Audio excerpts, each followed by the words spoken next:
I have spent years studying to become a civil engineer. I used to dream about being on a construction site, building big projects, but somewhere towards my graduation, I realized that this wasn't the journey I wanted to follow. So if you're in a space in your life where you might know that you want to make a change, but fear is holding you back, this video might just be for you.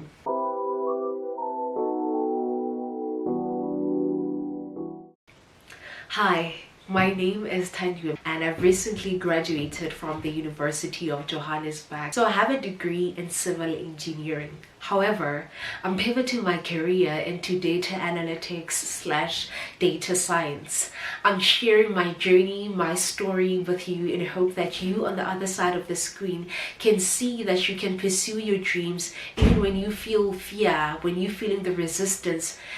Fear shouldn't be the thing that holds us back from pursuing things that we really want to do. So to truly understand my journey of moving from wanting to construct big projects, building roads, building malls, to actually solving problems with data, we need to reel it all back to my childhood to kind of understand the kind of individual that I grew up as. I always gravitated towards creativity and problem solving, and you would see this in the way that I used to create things with my own hands, that I gravitated towards mathematics at a very young age. Or not even about getting the correct answer, but what made me gravitate towards mathematics was the process of actually going problem by problem, step by step, trying to figure out if something works, and always being able to go back. If something is wrong, always being able to go back to use a different approach to solve that problem.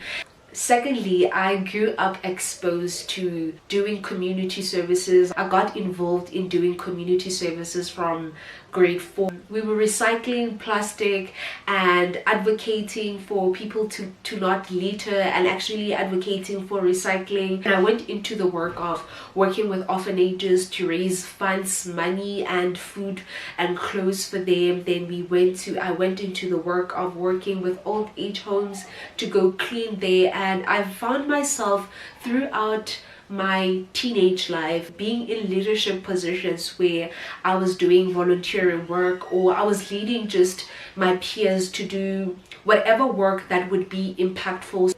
Because of that exposure, it kind of molded me to become a person that is actually impact driven, always asking myself, how is this going to impact people, or how is my work going to impact a certain individual?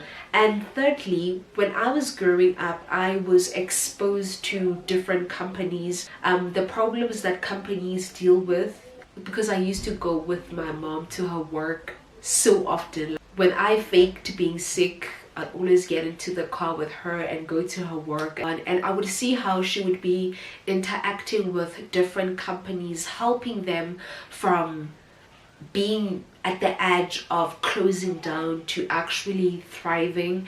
And I also saw that she was able to become a person that would bridge the knowledge gap about certain processes, helping them with productivity, helping them save money, helping them basically not closing down. So I would see how she would be handling different companies, and it kind of shaped my passion for impact work as well, but also businesses particularly.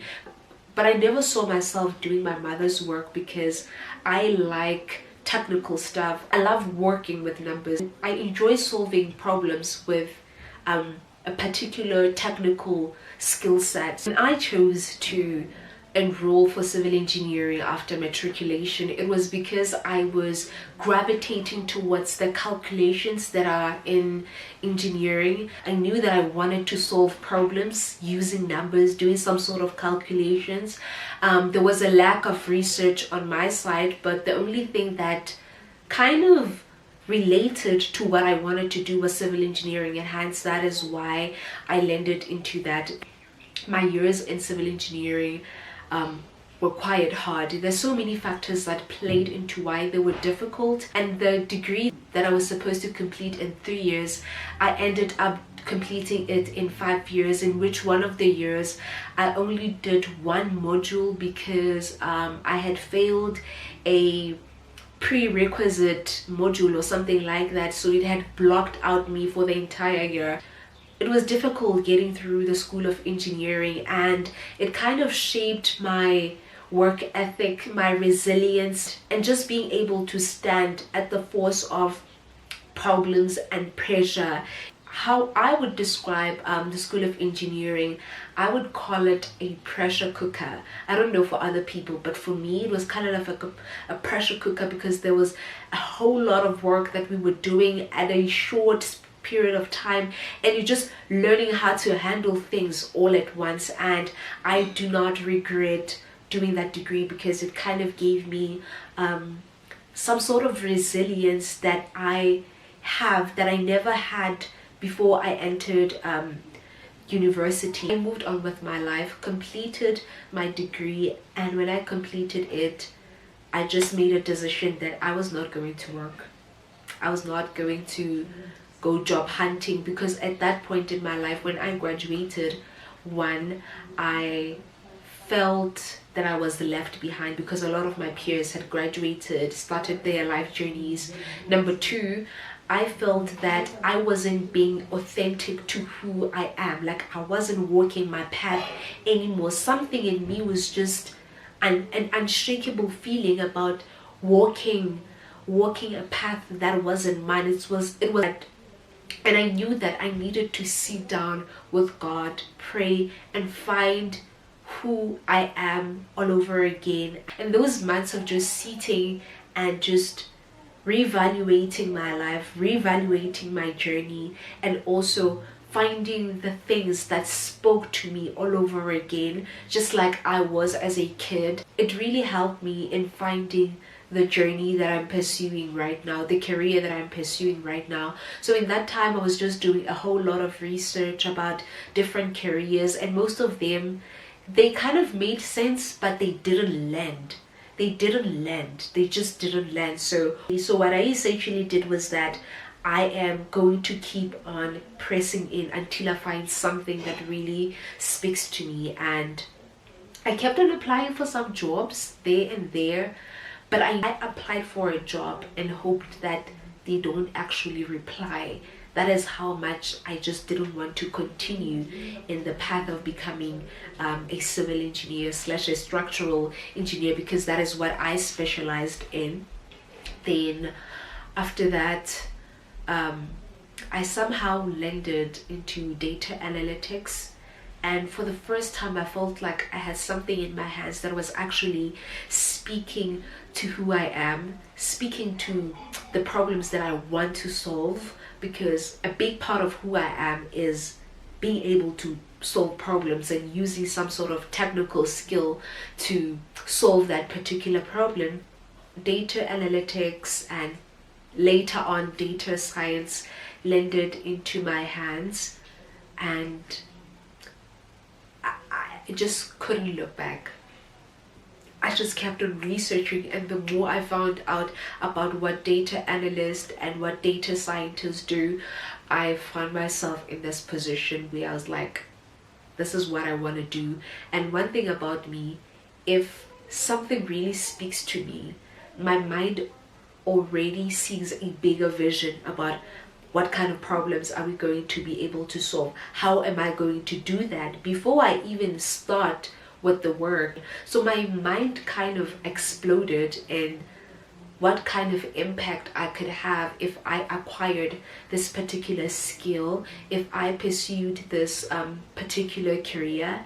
And I saw how I would be able to impact different companies and different businesses in South Africa and just in Africa overall, because I believe that Africa has a good chance of being innovative and not depending on the worst for everything. I believe that we Africans have the ability and even the capability to drive our own continent, to drive innovation from inside to a place where we are able to compete on a global scale, to have companies that are competing on a global scale rather than just as always depending on the worst in. And that is what I believe that the skill of a data analyst, just being able to work with data and making decisions based on that for a particular company, can make a huge difference. Obviously, there are many factors that go into having a thriving business, but one of those elements, or which I believe I want to be able to leave an impact in, is actually using data to make those decisions, to drive that change. I'd always ask why, and that particular trait within me is now helping me, and it's quite prevalent in my decision making, and it plays a huge role. Like, just understanding your why, understanding your motivating factor for why we're making certain decisions is really important. And with data, you're able to get your why and also provide a solution. You're able to understand the gaps, you understand where you're going wrong, where things are going well. Like, I fell in love with data analytics and data science. I fell in love. That's the best way to put it. And I believe that there's a huge gap. There's a huge gap, especially in Africa and also South Africa. That's how I landed into this journey. So where am I right now? I am deep diving into online courses. I'm learning different skills, and I'm doing a whole lot of research, and I'm hoping that I can share my journey with you as I learn different skills. I'll be learning either SQL or Power BI next week, so that is just where I am. For those of you that have managed to transition your career, please leave any form of advice in the comment section. And for those of you who are transitioning, please share what kind of career you're transitioning into. And yeah, man, I would really appreciate any form of advice from the people that are in the field of data analytics or data science. Help me to understand how can I make this journey a bit more easier, a bit more better. What are the things that I should be focusing on? Just any form of advice. How do I get internships? How do I get into graduate programs field? I would really appreciate that. So my question to you is, are you going to stay around to see how the story unravels?